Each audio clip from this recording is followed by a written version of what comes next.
জীবনে এগিয়ে যাওয়ার রাস্তা কেউ করে দেয় না, নিজেকেই তৈরি করে নিতে হয়। তো আসসালামু আলাইকুম ভিউয়ার্স, কেমন আছেন?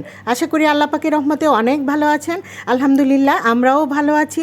প্রতিদিনের মতো আরেকটা ডেইলি ব্লগ নিয়ে চলে আসলাম আপনাদের সাথে। আশা করি ভিডিওটার সাথে থাকবেন। গতকাল রাত থেকে আমার আজকের ভিডিওটা নেওয়া। এখানে হচ্ছে আমার ছেলেদের জন্য চিকেন আর হচ্ছে রাইস বাইরে থেকে আনিয়ে দিলাম। ওদের খাবারটা পছন্দ হয় নাই তো কি ভিউয়ার্স, আমাদের সময় কি ছিল, ভালো লাগে না, না খেলে না খাও, শেষ ভরসা ছিল একটা ডিম ভাজি। আর এখনকার বাচ্চাদের ডিমান্ড একটু বেশি। আচ্ছা যাই হোক, তো এই তো সকাল সকাল মাছ নিয়ে আসছে। তো আমার হাজব্যান্ড হচ্ছে মাছের বাজারটা খুব সকাল সকালই করে উনি। তো মাছের বাজার নিয়ে আসছে, আর যে মাছটা ওনার পছন্দ এটা ভাজি করে দিতে হয়। তো পেয়ারি এখানে তাড়াহুড়া করে মাছটা কেটে ধুয়ে দিল, আর আমি হচ্ছে ভাজি করে নিচ্ছি। এই তো মাছ ভাজি আর হচ্ছে রাতের কিছু তরকারি রয়ে গেছে, এই দিয়ে আমরা সকালে নাস্তা করে নেব।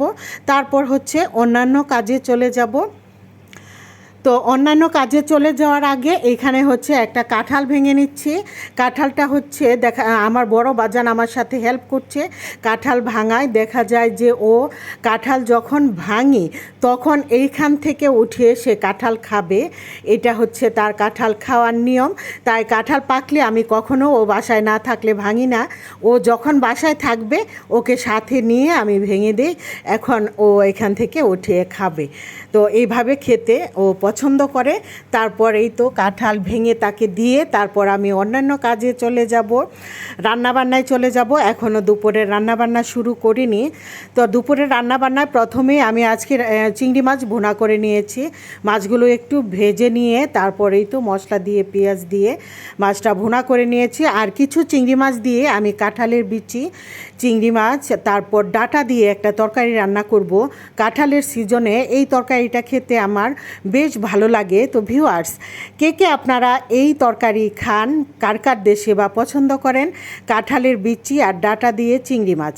আমার তো খুব ভালো লাগে এই তরকারিটা। তো কষিয়ে নিয়ে তারপরে ঝোল দিয়ে ঢেকে রেখেছিলাম। এখন এই তো শুকনা শুকনা করে নামিয়ে নেব। এই তরকারিটা আবার ঝোল খেতে ভালো লাগে না, একটু শুকনা খেতে এটা ভালো লাগে। এই তো আমি এরকম শুকনা রেখেছি। বিচি তারপর ডাঁটা আমার সুন্দর হয়ে সেদ্ধ হয়ে গেছে, আমি চেক করে দেখে নিয়েছি।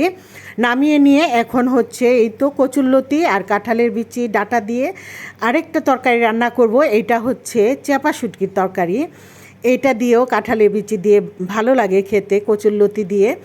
তো এই তো চাপা শুটকি কষিয়ে নিয়ে মশলার মধ্যে তারপর সবজিগুলো দিয়ে পানি দিয়ে ঢেকে রান্না করে নিয়েছি। এই ছিল আমার চাপা শুটকি রান্না। এখন ভাতও বসিয়ে দিয়েছি।